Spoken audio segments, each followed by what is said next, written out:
Hey everyone, Zach and Jules here, and we're so excited to be back with you for season 2 of Life After Prison, The Sit Down.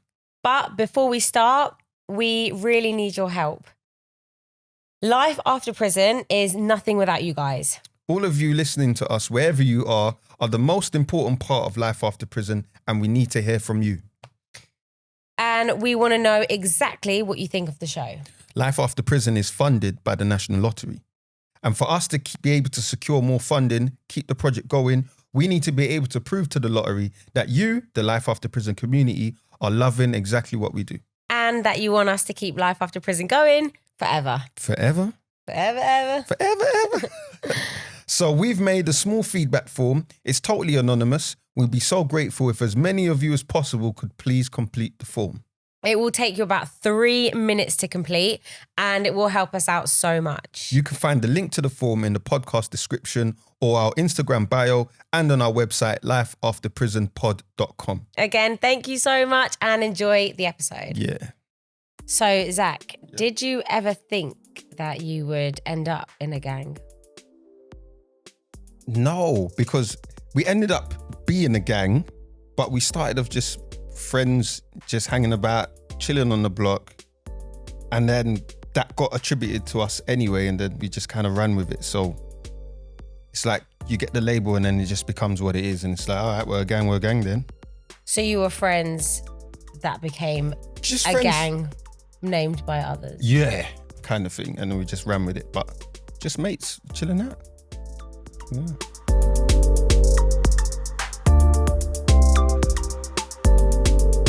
Hello and welcome back to Life After Prison, The Sit Down with Zach and Jules. Yes, this is a podcast where we speak to a special guest who joins us and shares their journey of life after prison.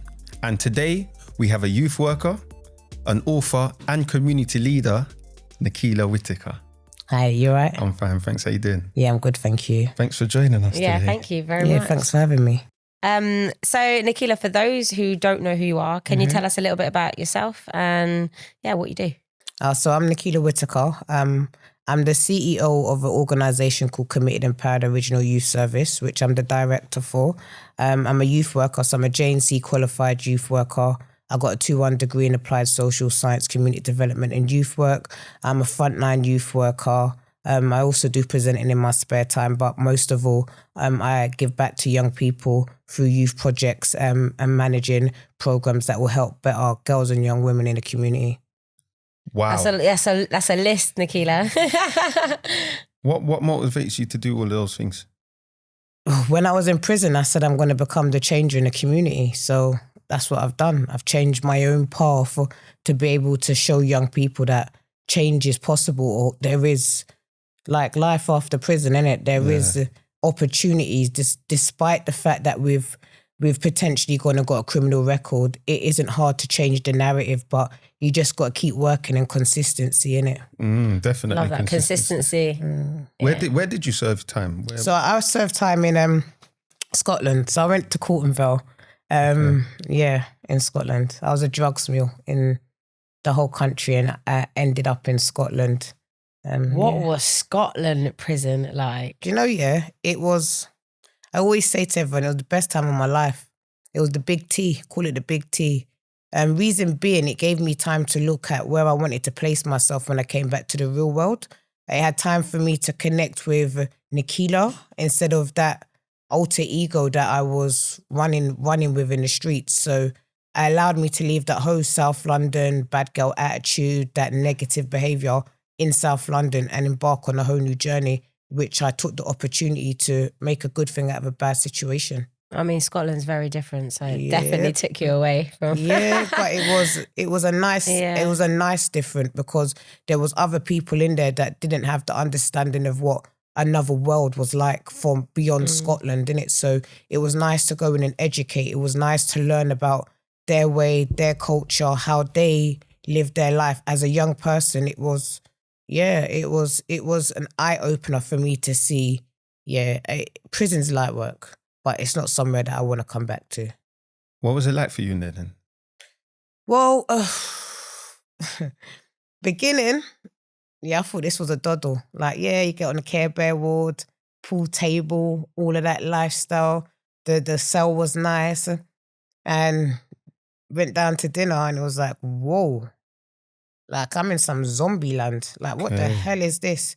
Like, it was like mixed emotions on two levels. It's nice, it's comfortable, but it's quite agonizing. There's a lot of anxiety because the people that you was with in that care bubble, they're madheads. They're people that's been put there for their own safety. So until I reached the YOs, I didn't understand like what the prison was like. What, this ain't prison. This is like some luxury. So when I went over to the YOs, it was like, whoa, a big wake up call. Went down with the officer to the cell, and there was just like this depressed white girl just in the room rocking. I think as time went on, my PO kind of realised that there was just something different about me. I was not your average prisoner. I was beyond my ability to be in the same age group category with these people. So I applied for enhanced prisoner to come off the block, got the application, and I did the rest of my sentence as an enhanced prisoner. But in that time I was on the YOs, it was a learning experience. So they called me Wisey when I was in the prison because I just given everybody knowledge. Like, just giving everybody just food for thought and just kind of trying to use myself in the best. I was a tool. I was an asset for people in the prison and stuff like that. Like, people all came out of prison and they all ripped me, and there's still people that find me on Facebook and Instagram and say, oh, do you know you've done so much? And just general conversation. It was just, taking a good thing and just being Nequela. Like, not having to feel like these people don't know me, innit? So I can only allow them to form the best opinion of me by how I come in there and shape myself now, innit? So, Facts. Yeah, they don't know me from Brixton. They don't know me from selling drugs. They know me from how I present myself, innit? So, yeah, I showed up. How old were you? I was 18. And how long did you do? I did 10 months. 10 months? Yeah. So you came out when you were what? Still 18. Still 18? Yeah. I went to prison in October and I came out maybe like May, just before my birthday's in July. So I came out before that period. See, you just touched on what you said there about they don't know the Nequela from South London. They know what I present. Was that part of a mentality shift for you in prison? Well, I was scared. So I had to kind of look into myself at that moment. That survival mode had only got me so far for so long, innit? So let me strip myself back, innit? Let me explore every part of me, because I haven't. It hasn't got me anywhere good. So that looking back at myself, it was just to kind of take off some layers of what I'd put on to be that person in the streets when I was in London. And then how did that develop going forward?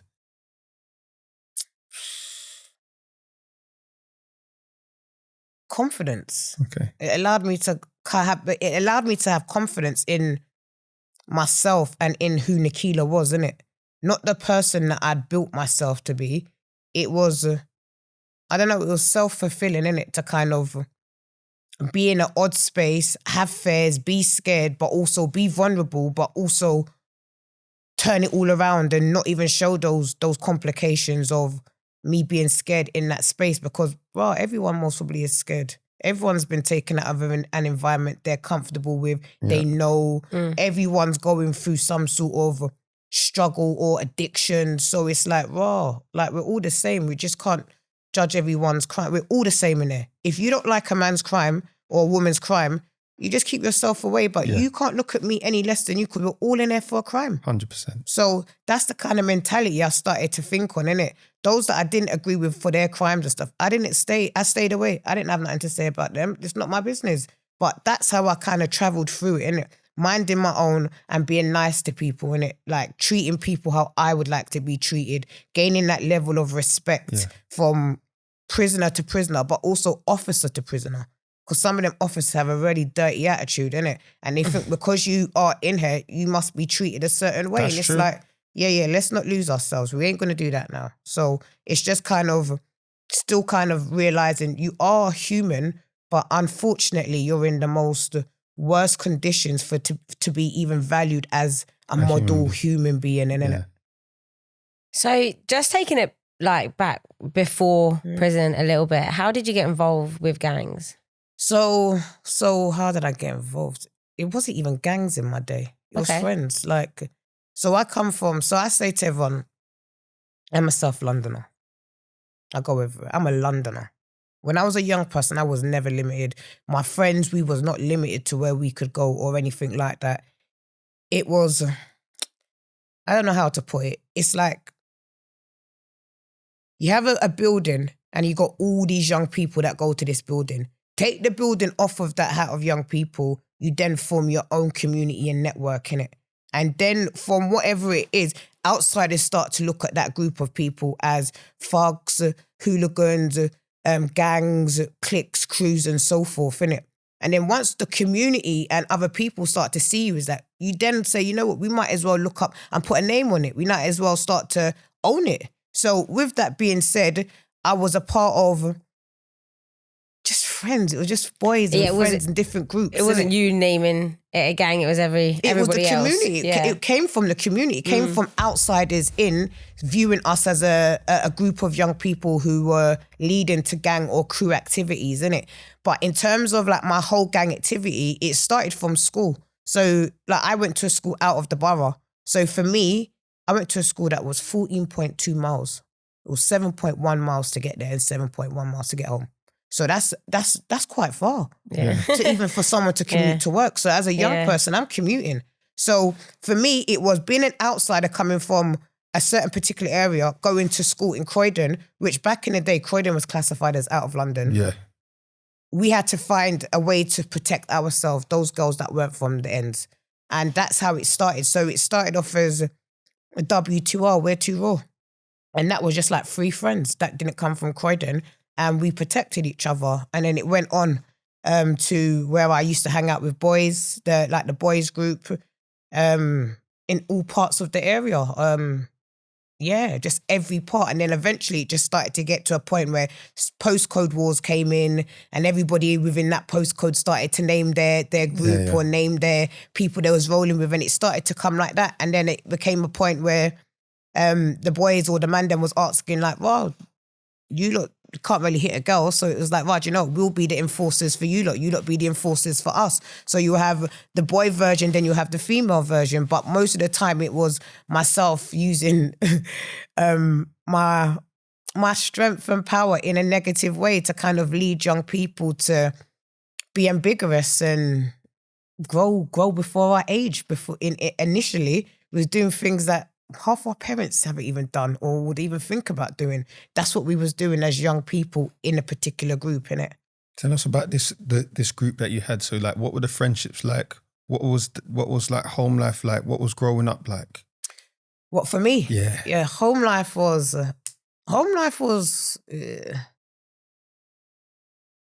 it was, I wouldn't say it was strict, but home life was good. It was a good home life. It was more domesticated. So when I say domesticated, I come from a family where we do chores. We have a routine, quite regimented. I come from a regimented family to where kids are seen and not heard. When big people are talking, we leave the room. If Jerry Springer was on the TV, we need to leave the room. Things like that. But we had the element of playing out. We had the element of going to adventure playground. We went shopping. We had nice clothes. We never went without food. Did activities every day of the week. My mum came to every one of my tournaments, matches. Like, there was love and stability. My dad wasn't in the household. My dad's a crackhead. So in aspect of that, there weren't much he could give but love. So regardless of my parents not being together, I still received the same love as what a 2.4 family would get. So I always grew up with love, nurture, morals, like a belief system. My mum always gave us the tools to persevere in life, innit? Whether we did or we didn't, she can never say, or we can never say as a parent, she never equipped us for what was to come ahead of us, innit?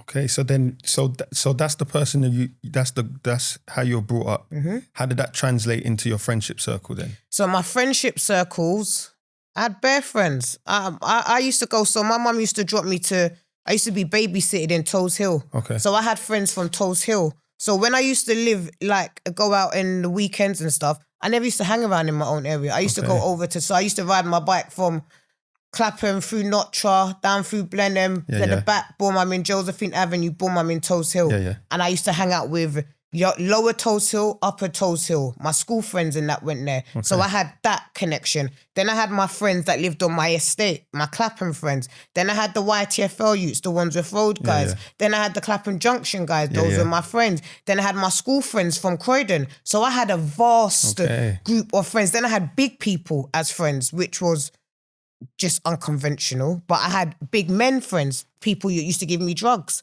So I had a whole caliber of people. Then I had like my cousins and that, they're from Brixton, they're in the 28s and all of that. Okay. So I had links to every pocket of where stuff was happening in South. I was there, I was always there, showing up, pulling up. So my friendship group, mostly I would say I hanged around with like girls that had ambitions. So like I was in a dance group.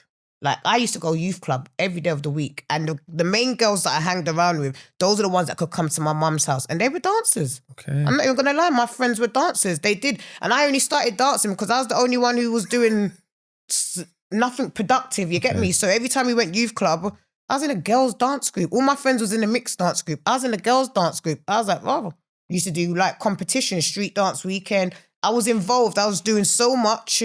It was like.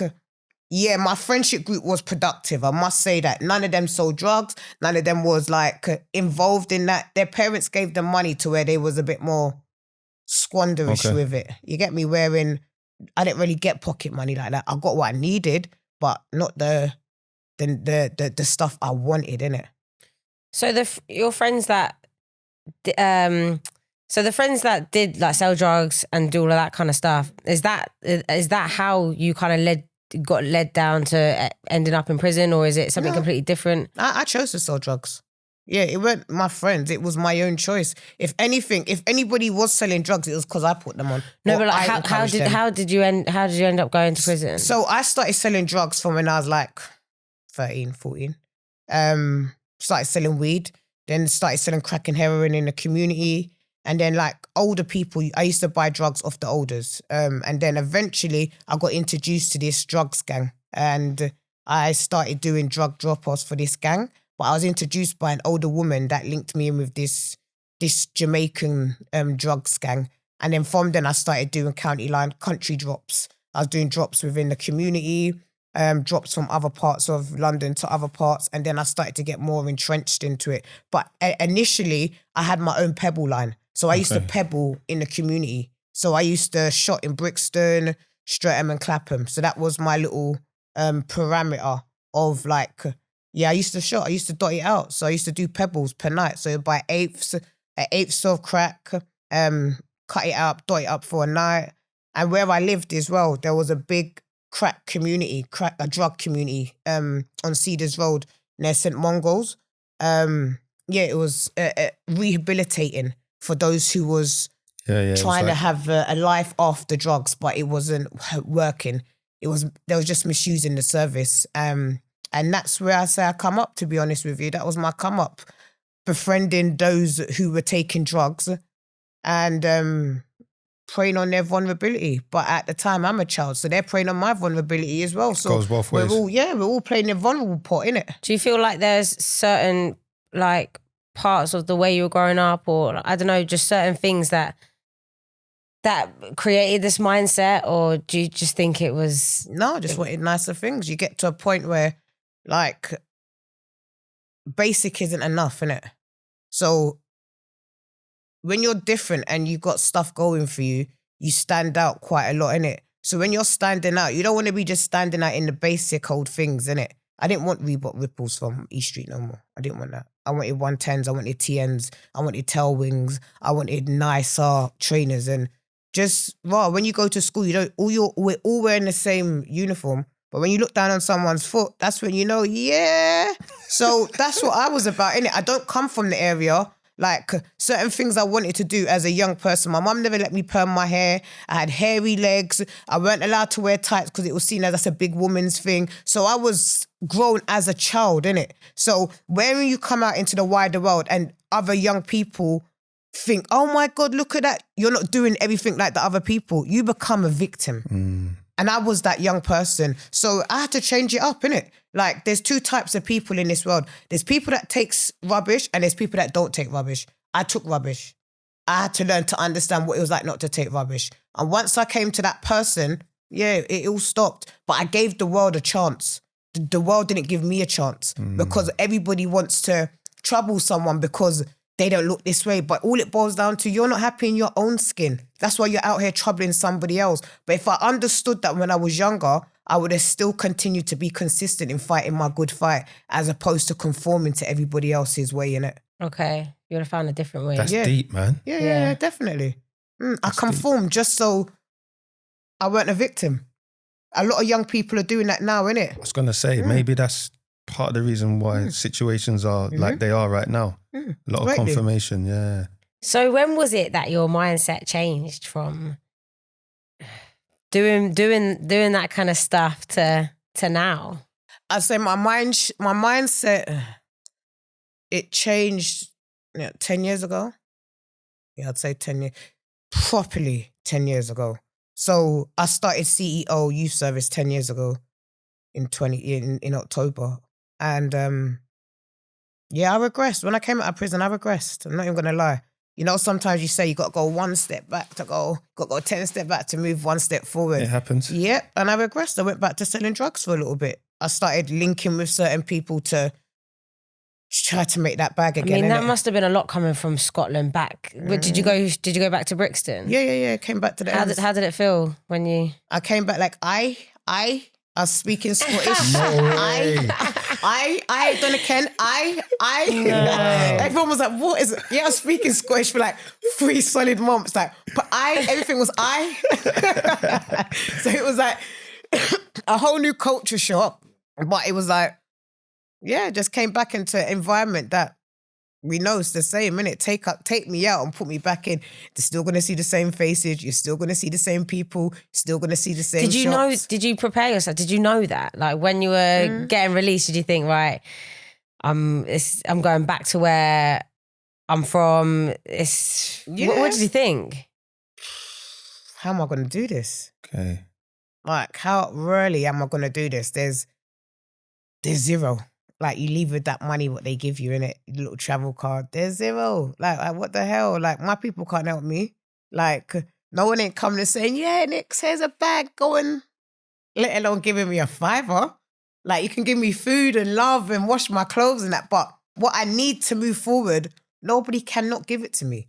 So I regressed. There was like 3 times, and I'm a believer in it, like signs and stuff. I'm quite spiritual. Like, I went back, there was a time I went back when I bought something from Manchester for cheap to come back down there, yet again, traveling on transport, just come out of prison with drugs, cool. Next time a kid got robbed in an area, me and my mate's gone to pick up some weed, but I've got the coke and the weed on me. The officers have come, stopped the bus.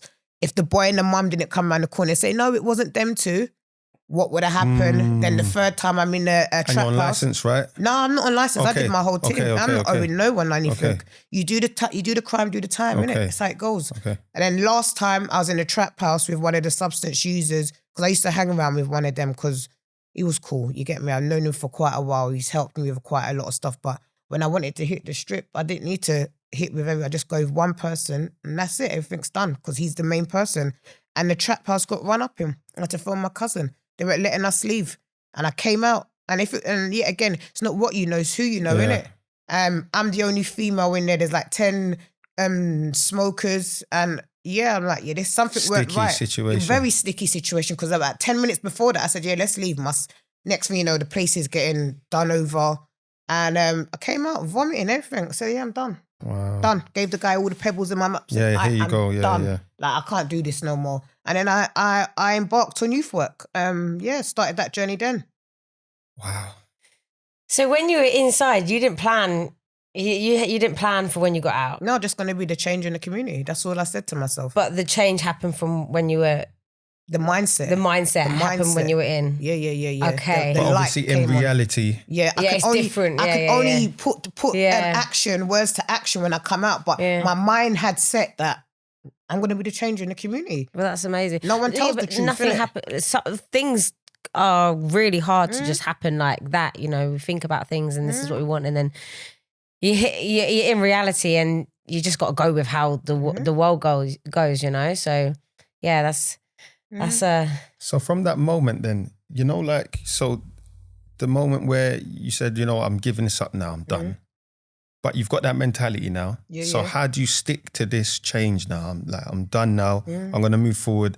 I'm going to be a change in the community. How do you stick to it then? So I had to go in that benefit system. What is it? Job seekers allowance and all of that stuff. But at the time, my little cousin, there was a service in Streatham, Tylap, Nights Youth Centre, where we all come from. Quite a lot of the youth workers from South London come out of that space. And it was a trainee youth leadership apprenticeship program. Okay. And my little cousin, who was young, he was on it. And I'm like, bruv, hook me up. I'm saying, Mom, I need help. There's nothing more I can do apart from ask for help. Help me, because I want to be a youth worker. I think this is my calling. Got me on the course. I was about 2 weeks late on the course, caught up, done the course. First year was voluntary. So the first year I was walking. I was walking to and from the course just to get to the course in the evening. I think it was twice a week. And then you had to volunteer on a youth session. So I volunteered on the junior session. And that's part of the training course. Yeah, your hours and stuff. Your second year was an apprenticeship. Done the interview, showed up, did the presentation, boom, got the interview, got the job. That was year 2 on a paid apprenticeship program. And then from then it was I like this. But there was still elements of me having a bad attitude. So I clashed with the service manager there and I quit. My attitude was so bad. It was I just quit. Said, forget this. Yeah, I quit. Said, I resign. Went back to trying to find work in the wider world and ended up at William Hill. And it was this is not me. Went back to the youth service and said, I want to go uni. So I applied for Goldsmiths 1 week. Got the interview the second week. The third week I got in, and that was it. The rest is history. So and what did you study there again? Applied social science, community development, and youth work. JNC qualified. And you said you got a 2-1, right? Yeah, I got a 2-1. That's dope, man. Well done. Yeah, well done. That's wicked. What made you want to study that? Where did that come from? It's my life, isn't it? So it's understanding theory. I didn't understand what a theory was, or in terms of practical. So all these years, I'm working in a certain way. I'm building programs. I'm doing all these things, but I don't understand what it's called. I don't understand what goes with it. There's something that goes with this, but I didn't understand what it was. So learning about this course, it showed me how, it gave me logic to understand the practical, what I've been doing. This is the theory behind it. So everything I've been doing is just come hand in hand. So with my life experience, it applies to the theory of what the course is, the model of the course, innit? And as an ex-con, avenues are going to always be harder for me. So I said, you know what, cool. I'm just going to make myself indestructible. I got life experience and I got book knowledge. Who can tell me no now? Nobody. Book smart and street smart. There you go. Combinations. There you go. People either got one or the other. I got both. And I'm an ex-con. So who really can say to me, I'm not relevant? I'm always going to be relevant because this is always going to be a growing trend, theme and topic. But what the difference is, let's tell the truth. Because it's not a real world. It's all glamorized and it's a fabrication of what we see on the forefront. I ain't talking about what happens when you get arrested, when you're getting travelled here, when you don't want to do it and you have to go there, when it's all against your will, when you've got a feeling but you still got to go and do. Who's telling all these things? When you're here by yourself in a crack house with people that are been users and smokers for 4 or 5 years and you who are not, no one ain't telling it, and you're a woman. Let's just be really honest now. You ain't going to end up with a nice house and bare cash and all of this. It's a lie. So you best start to change your plans now and find one job, or look into yourself and find your net worth and start working on your owner products, because this is all a lie, man. It only lasted for so long. And how do your old people, I don't know if they're still your people now, like your old friendships, how did they respond to your change and you becoming this new social champion, this youth worker? How did they respond to that? All my people, I've always had, I'll be honest with you, I've always had 10 stars. I worked very hard to get them 10 stars when I was younger. So my 10 stars they've never left. They've just mostly gone even brighter to people in and around me because they could see I had potential in something, but the fast way got me over the slow race, innit? So in that aspect, yeah, everyone just gives me my accolades, innit? Because, yeah, I came out in the ends as a lesbian at a time when it was so frowned upon, when you have such a big status. I just came out, it is what it is. I went to prison, I didn't have a drug debt. The drug gang couldn't trouble me. We had meetings. So the path that I've showed is a very solid and like consistent path, innit? But I know my people and my peers and stuff, they're very, very shocked potentially that, raw, Nequela really did turn it around, you know. Even family members are like, whoa, because I was doing some wild things in the streets when I was younger. So to turn it around on this level, and I'm doing better than half the people. Show me another Nequela and sit them next to me. There isn't. So I'm not even trying to blow my trumpet, but I've got to give myself homage where it's due, innit? Because at the end of the day, everyone says you can't full cycle. Of course you can. It all boils down to your own strength within yourself of how much you want to shift that narrative, innit? And I've shifted it. Like, my work's done. It's just to be able to help the next me who think that that's the path forward. Don't go that way. Go another way, man. Easily. Power. So do you think, yeah, no, that is. Do you think then if you had better guidance, role models when you were younger, it would have made a difference? It's not even that. My mum's always been my role model. My mum's never got in trouble with the police. This woman is squeaky clean. She's worked all her life. Someone like yourself. Yeah. Like they're just... Yeah. No, I wouldn't say role model. I would say representation of what I look like in my day.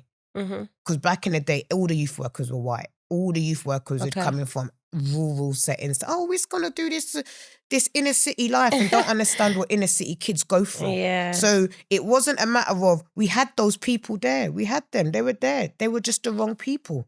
That's all it was. There wasn't a reflection of my world, my environment, my understanding. There was white youth workers that lived in the ends. We got on better with them because they know the problems that we were facing. They mostly had kids that was mostly a part of something. So they knew how to speak to us. They knew the language. They knew how to make us feel more heard, as opposed to those youth workers and teachers that maybe had a bit more of an unconscious bias against maybe our circumstances and some of the places us young people were coming from as to what help they could have provided for us at that point. So I'm never going to knock that era that there wasn't support and help. That time, within the time I left school in 2004, between 2004 and 2008, that's when things really conked up with knife crime and gun crime. There was so many services pushed and pumped into the community, just wrong people. That's true. And I share that same experience because that's the time where it was bubbling, like significantly. Yeah. And it's about the right people. Is that why your personality is more suited to the work that you do now? Yeah. And I say this all the time to council. Tell them, the reason my service and the program I deliver is flourishing, it's the face that fits.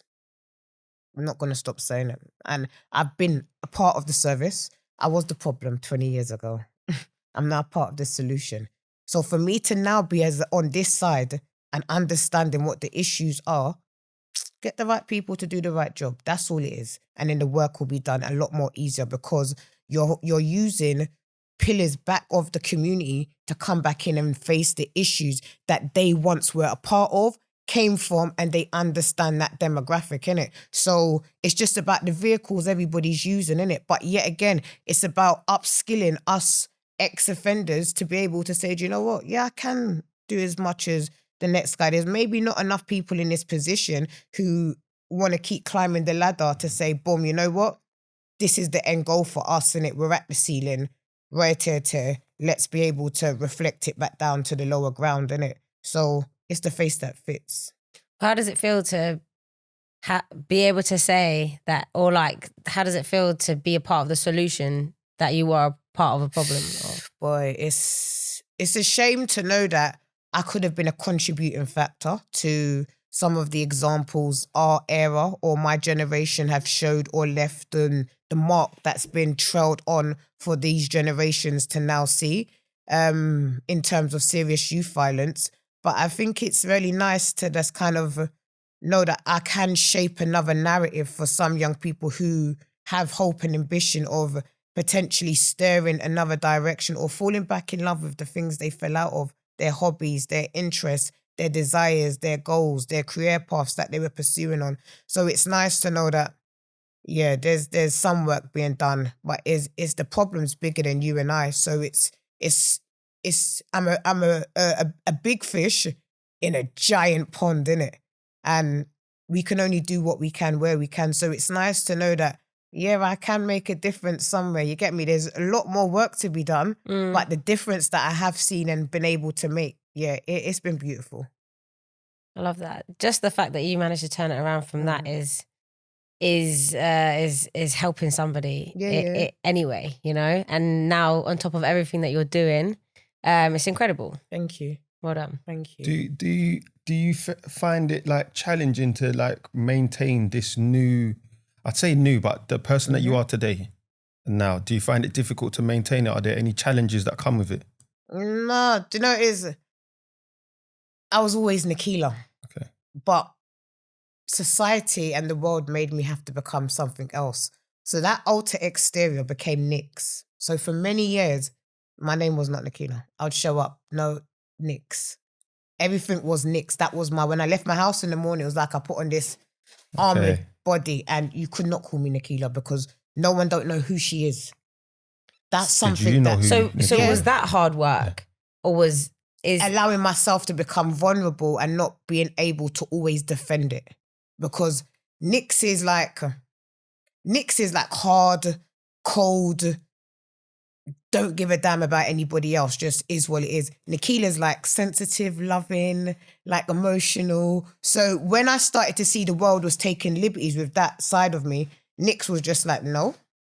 I can't allow that world to spoil that part of me.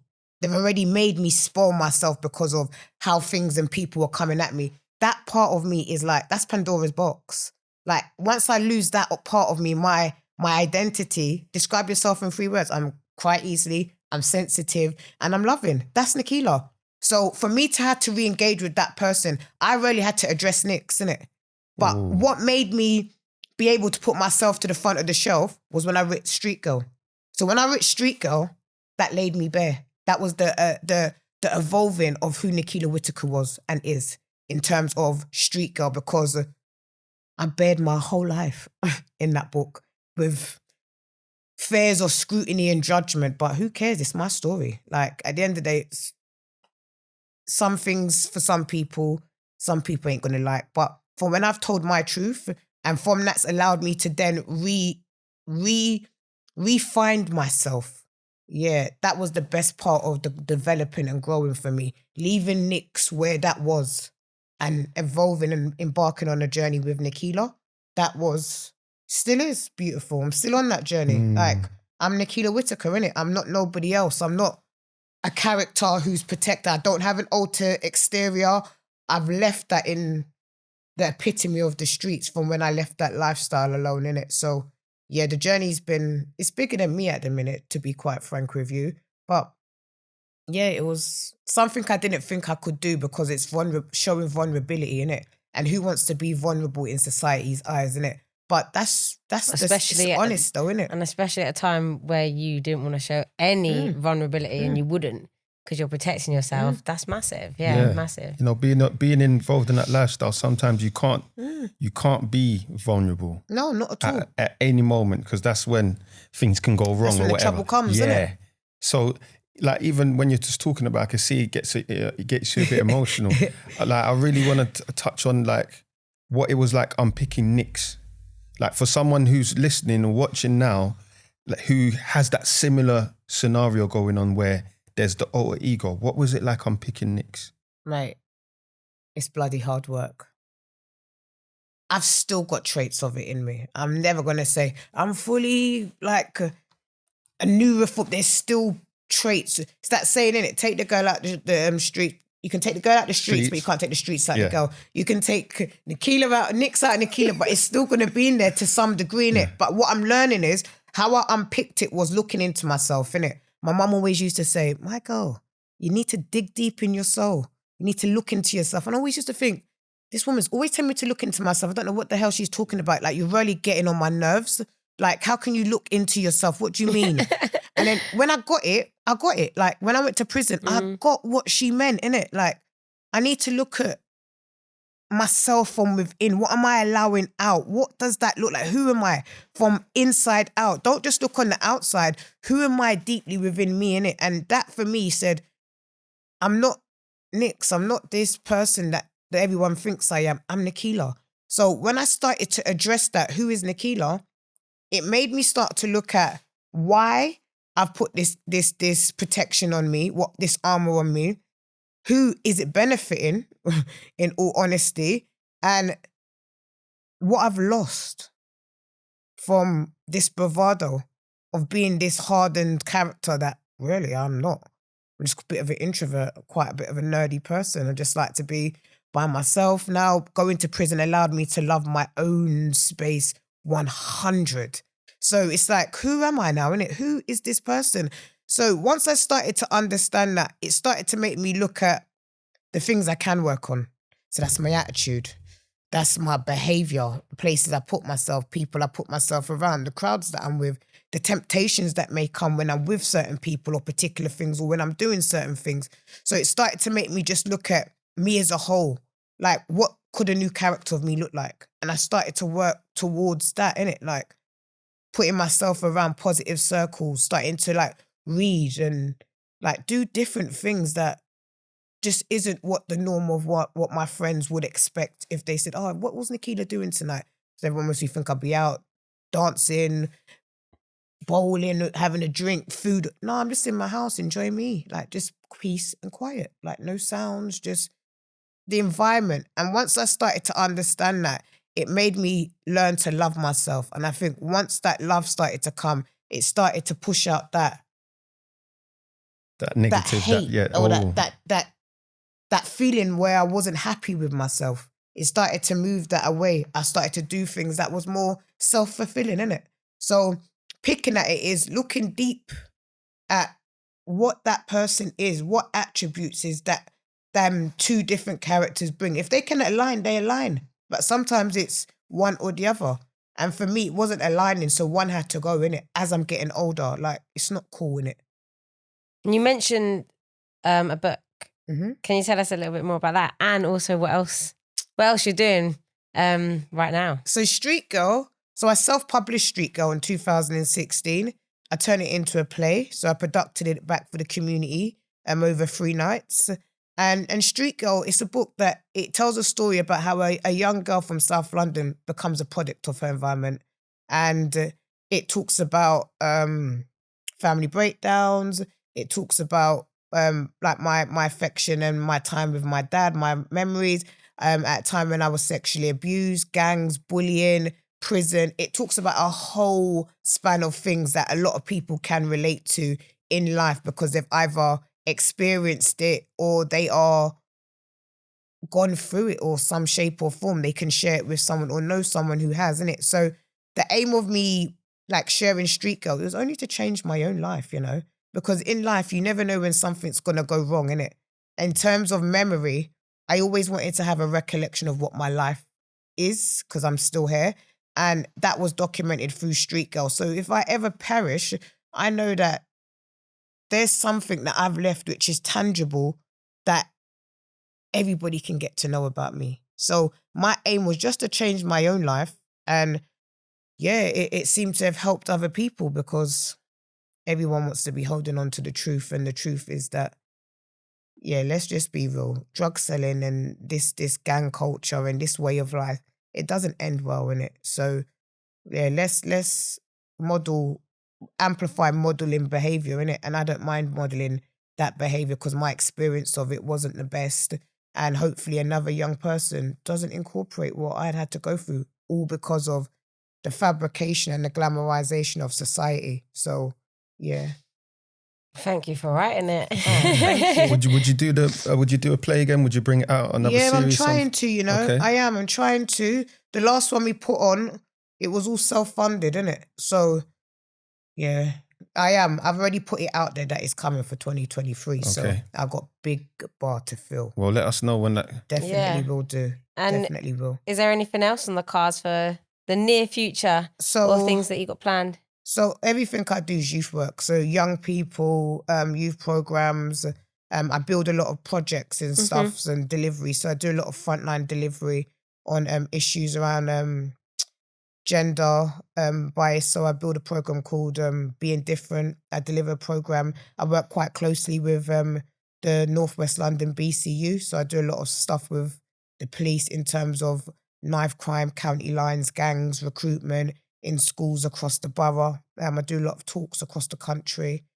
And yeah, just to be honest, just that girl from Brixton, catch me round the way, say hi, you know, just every day I'm just doing the work that's meant to be done. So yeah, I know there's a lot more on the cards. We're only in January at the minute. So looking forward to being busy for the next 12. Thank you. Yeah. So one last thing. I wanted to know what kind of advice you would give to your younger self before you went down that path. So being different is cool, isn't it? I was different and I couldn't see like I just couldn't see the end goal at that time because everybody was clouding my vision with their clouds. So for me, I'd say just be yourself. You get me? Like you are your net worth, innit? If you've got 2 legs that play football the best, you make sure you look after those 2 legs that play football the best. If you're plucking the violin, you make sure that your fingers and your nails make sure you don't do anything to jeopardize that. If you're a singer, you make sure you're not smoking or damaging your voice because that is your money. You are actually the product. You're the brand, you're the product, and you're the net worth. So look deep into yourself and find what you're good at and home in on that skill, innit? So you don't have to be dependent on other people. You already built a career. You already put investment into yourself, innit? So invest in yourself and be consistent because the minute you give up on that dream and the goal, that's the minute that it was all about to happen. Thank you. That's Thank you. Dope. If anyone's got something similar to what Nequela's been through, you know, if you had to change your mindset, look deep within yourself and find the new person that you've become, please get in touch with us. We really want to hear from you and let us know what that experience has been like. We really appreciate that if you did. Nequela, what we tend to do is ask people when they come out of prison if there was any organisations that supported you. Do you have any that really helped with you? Yeah, Tylap Nights Youth Centre, that really helped me to just believe in myself again. Where are they based? So they're based in Streatham Place, SW2, and it's a youth centre, still running and providing services for young people from 10 to 25. Excellent. Thanks for sharing that. I appreciate that. We also have a few more organisations that can support you out there. There's Support and Action Women's Network, who support women who are from the Afro-Caribbean ethnicity inside and outside of prison. There's also Working Chance, who support women with convictions to overcome the barriers of employment, building confidence and self-belief. There's also Catch 22, who offer gang services, rehabilitation and employment services in specific areas. So please check out the program description and our website for more information on those. Also, I'd like to let you guys know, if you are interested in looking into further education when you come out, check out Getting Out, specifically our episode with Scott from Shannon Trust, where we discuss your options in looking into further education. And we really do appreciate everybody that's written in and, you know, message, sharing journeys, sharing thoughts. We really appreciate it. We just want to shout out T, who DM'd us on Instagram and said, can I just say the platform you guys have created is so good.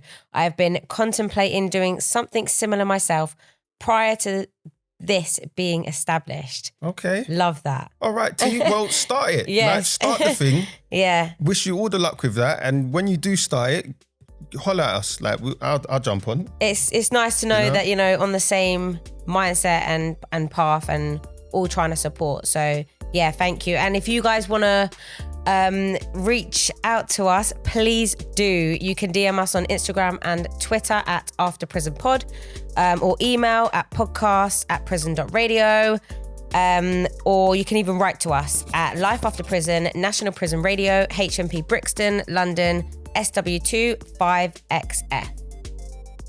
You could also website. Oh, website, yes. So lifeafterprisonpod.com. On there, you can write to us as well. And access all of the podcasts. Yes. So thank you to Nequela for joining us today. Thank you so much. Really appreciate you sharing powerful story, powerful words. Thank you. Appreciate that. Thank you for everyone who has listened and tuned in. Please like, share, subscribe. It really helps get the podcast out there and to everyone that needs to hear it. And we'll see you next time.